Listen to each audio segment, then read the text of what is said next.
Hello friends, नमस्कार। मैं आपके लिए कहानी लेकर आई हूँ जिसका शीर्षक है निर्दोष को सजा। बहुत समय पहले हरिशंकर नाम का एक राजा था। उसके 3 पुत्र थे और अपने उन तीनों पुत्रों में से वह किसी एक पुत्र को राजगद्दी सौंपना चाहता था। पर किसी राजा ने एक तरकीब निकाली और उसने तीनों पुत्रों को बुलाकर कहा, अगर तुम्हारे सामने कोई अपराधी खड़ा हो तो तुम उसे क्या सजा दोगे? पहले राजकुमार ने कहा कि अपराधी को मौत की सजा दी जाए, तो दूसरे ने कहा कि अपराधी को काल कोठरी में बंद कर दिया जाए। अब तीसरे राजकुमार की बारी थी। उसने कहा कि पिताजी सबसे पहले ये देख लिया जाए कि उसने गलती की भी है या नहीं। इसके बाद उस राजकुमार ने एक कहानी सुनाई। किसी राज्य में राजा हुआ करता था। उसके पास एक सुंदर तोता था। वह तोता बड़ा बुद्धिमान था। उसकी मीठी वाणी और बुद्धिमत्ता की वजह से राजा उससे बहुत खुश रहता था। एक दिन की बात है कि तोते ने राजा से कहा कि मैं अपने माता पिता के पास जाना चाहता हूँ। वह जाने के लिए राजा से विनती करने लगा। तब राजा ने उससे कहा कि ठीक है, पर तुम 5 दिनों में वापस आना होगा। वह तोता जंगल की ओर उड़ चला। अपने माता पिता से जंगल में मिला और खूब खुश हुआ। ठीक 5 दिनों बाद जब वह वापस राजा के पास जा रहा था, तब उसने एक सुंदर सा उपहार राजा के लिए ले जाने का सोचा। वह राजा के लिए अमृत फल ले जाना चाहता था।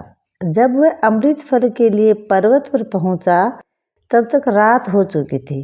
उसने फल को तोड़ा और रात वहीं गुजारने की सोची। वह सो रहा था कि तभी एक सांप आया और उस फल को खाना शुरू कर दिया। सांप के जहर से वह फल भी विषाक्त हो चुका था। जब सुबह हुई तब तोता उड़कर राजा के पास पहुंच गया और कहा, राजन, मैं आपके लिए अमृत फल लेकर आया हूँ। इस फल को खाने के बाद आप हमेशा के लिए जवान और अमर हो जाएंगे। तभी मंत्री ने कहा कि महाराज, पहले देख लीजिए कि फल सही भी है कि नहीं। राजा ने बात मान ली और फल में से एक टुकड़ा कुत्ते को खिलाया। कुत्ता तड़प तड़प कर मर गया।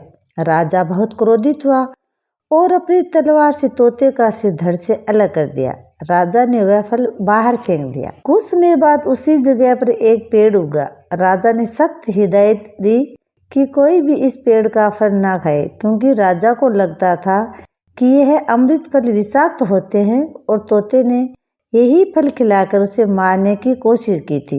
एक दिन एक बुढ़ा आदमी उस पेड़ के नीचे विश्राम कर रहा था। उसने एक फल खाया और वह जवान हो गया, क्योंकि उस वृक्ष पर उगे हुए फल विषाक्त नहीं थे। जब इस बात का पता राजा को चला तो उसे बहुत ही पछतावा हुआ। उसे अपने करने पर लज्जा हुई। तीसरे राजकुमार के मुख से यह कहानी सुनकर राजा बहुत ही खुश हुआ और तीसरे राजकुमार को सही उत्तराधिकारी समझते हुए उसे ही अपने राज्य का राजा चुना। तो इस कहानी से शिक्षा मिलती है कि किसी भी अपराधी को सजा देने से पहले ये देख लेना चाहिए कि उसकी गलती है भी या नहीं। कहीं भूलवश आप किसी निर्दोष को तो सजा देने नहीं जा रहे हैं। निरपराध को कतई सजा नहीं मिलनी चाहिए। धन्यवाद।